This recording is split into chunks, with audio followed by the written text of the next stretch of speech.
tumor cells cannot stimulate T cell differentiation because these cells are lacking co-stimulatory molecule, while dendritic cells express these molecules and are able to present efficiently the antigen to naive T cells and to induce CTL differentiation. So practically, the dendritic cells are loaded with tumor peptide and given to the patient to induce the cytotoxic response. So cancer vaccines are intended to treat existing cancer. These are therapeutical vaccines in contrast to classical vaccine. They are considered as active immunotherapy because they will induce cytotoxic response in patient, and they are designed to be specific because these vaccines are targeting only cancer cells.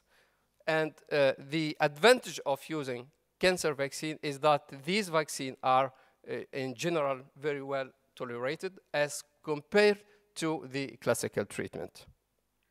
So how are these vaccines used? First, vaccines are given in lymph nodes to stimulate lymph nodes. When lymph nodes are stimulated, we will have expansion of cytotoxic T cells. These T cells will migrate at the tumor cells and will eradicate the tumor. This is at least what is expected.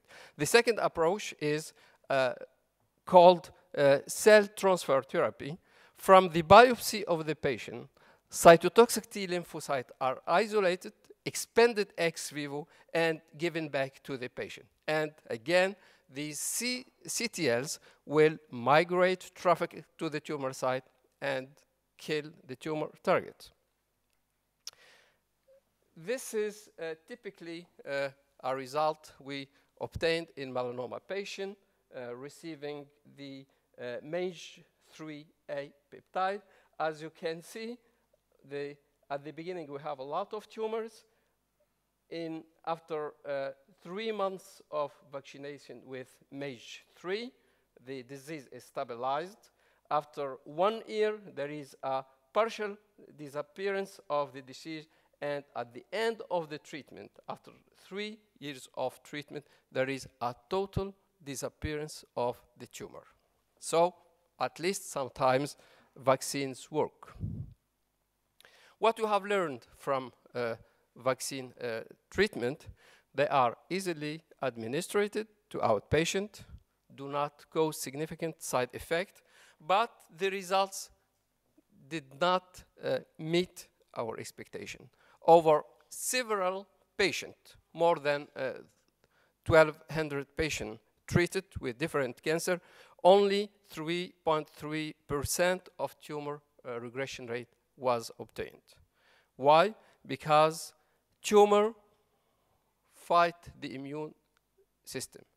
Tumor do not regress, although we are able to induce the cytotoxic response. It is clearly known now that tumor develop diverse pathway to adapt their survival by blocking the action of key regulators of the immune response and to resist to apoptosis.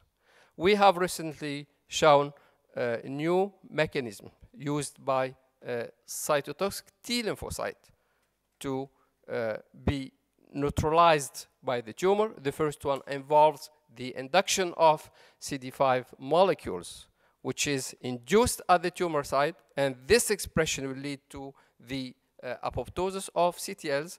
And the second mechanism is involving the loss of an integrin, the alpha E beta 7, and the loss of such integrin at the tumor site will lead in the somehow the energy of CTLs and the loss of their cytotoxic function.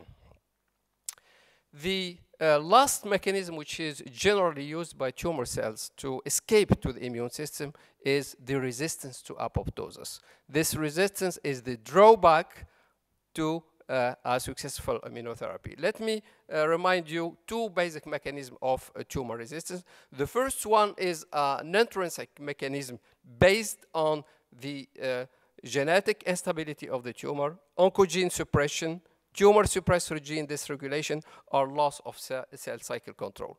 The second type of resistance is a resistance resulting from the treatment itself.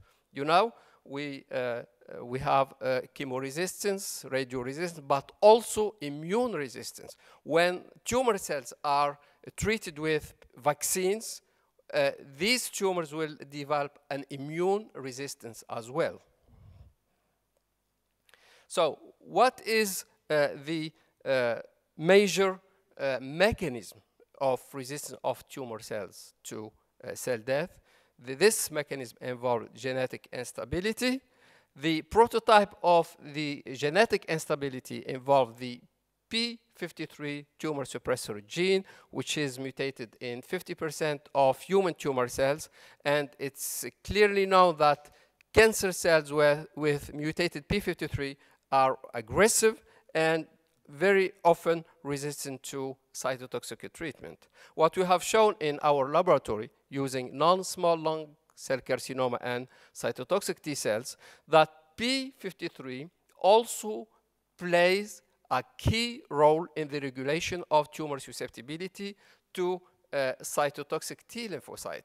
We have shown that this tumor suppressor gene plays a key role connecting death receptor to mitochondria. We have also shown that CTL is p53 is induced by cytotoxic T lymphocyte. And finally, this tumor suppression gene is a key regulator of the cytotoxic response mediated by the classical pathway of tumor cytotoxicity, which is mediated by coenzyme B. Recently, we have shown also that the clinical use of a compound able to restore p53 are able to restore tumor susceptibility to cytotoxic treatment. What we have learned from cancer vaccine and our cancer vaccine approaches at the dead end, the reason now the potential of cancer vaccine is far from being fully exploited.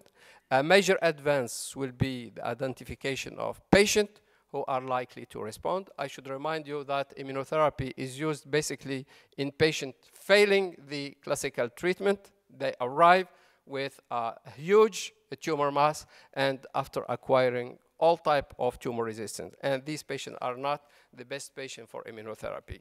So the design of protective vaccines in tumor immunotherapy should integrate the quality of cytotoxic response we will induce by vaccine, but also by the complexity of tumor microenvironment. The complexity of this microenvironment should be taken into account because we have to place the cytotoxic T lymphocyte in the context of the tumor. Tumor is not a mass of autonomous tumor cells, but it's an organ. It's a very complicated organ with certainly tumor cells, but with a very complicated stroma composed of different cell type, fibroblasts, endothelial cells, macrophages, neutrophils, and so. And there is a crosstalk between all of these cells with the cells of the immune system, and this crosstalk makes the cytotoxic function very complicated. So tumor cells send very different messages. They may be perceived as foreign due multiple mutation arising from genetic instability. They are perceived as dangerous due to the disruption of tissue homeostasis. But tumor cells also retain many features of normal cells, thereby triggering immune tolerizing mechanism.